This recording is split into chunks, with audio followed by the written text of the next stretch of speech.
Hello माझ्या लाडक्या बहिणींनो, स्वागत आहे तुमचं आपल्या नवीन व्हिडिओमध्ये। आज 14 फेब्रुवारी आहे आणि सर्वच बहिणी एकच प्रश्न विचारत आहेत की ताई, जानेवारी महिन्याचे पैसे अजून का आले नाही आणि नवीन GR कधी येणार। तर बहिणींनो, तुमच्यासाठी एक महत्त्वाची अपडेट समोर आली आहे। जानेवारी आणि फेब्रुवारीचे 3000 रुपये एकत्र कधी मिळणार हे आज आपण या व्हिडिओमध्ये पाहणार आहोत। हा व्हिडिओ शेवटपर्यंत नक्की पहा। व्हिडिओ आवडल्यास लाईक, शेअर, सबस्क्राईब करायला विसरू नका आणि तुमच्या मित्रमैत्रिणींना पण शेअर करा। बहिणींनो, जानेवारी महिन्याच्या हप्त्याचे वितरण का रखडले याची 2 महत्त्वाची कारणे समोर येत आहेत। सरकारने आता घरोघरी जाऊन अर्जाची प्रत्यक्ष पडताळणी सुरू केली आहे।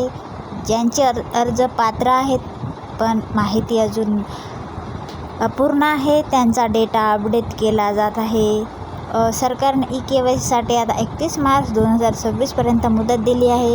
यामुळे ज्यांचे हप्ते रखडले होते त्यांना आता पुन्हा संधी मिळाली आहे। बहिणींनो, तांत्रिक प्रक्रियेनुसार जानेवारी आणि फेब्रुवारी या दोन्ही महिन्याचे मिळून एकूण 3000 रुपये फेब्रुवारीच्या 3ऱ्या आठवड्यात म्हणजेच 15 ते 20 फेब्रुवारीच्या दरम्यान जमा होण्यास सुरुवात होऊ शकते। अनेक जिल्ह्यांमध्ये पात्र महिलांच्या अंतिम याद्या तयार करण्याचे काम पूर्ण झाले आहे। पण एक गोष्ट लक्षात ठेवा, नवीन GR नुसार जर तुमचं बँक खातं आधारशी लिंक नसेल तर तुम्हाला 3000 रुपये मिळणार नाहीत। त्यामुळे 31 मार्चची वाट पाहू नका। आजच बँकेत जाऊन तुमचं स्टेटस चेक करा।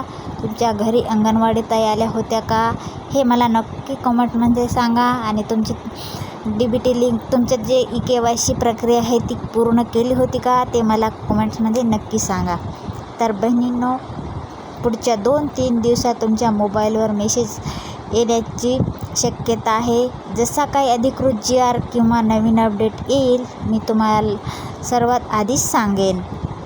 माहिती आवडली असेल तर व्हिडिओला लाईक करा आणि हा व्हिडिओ तुमच्या सर्व मित्रमैत्रिणींना शेअर करा। अशाच खात्रीशीर अपडेट्ससाठी आपल्या चॅनलला नक्की सबस्क्राईब करा। धन्यवाद।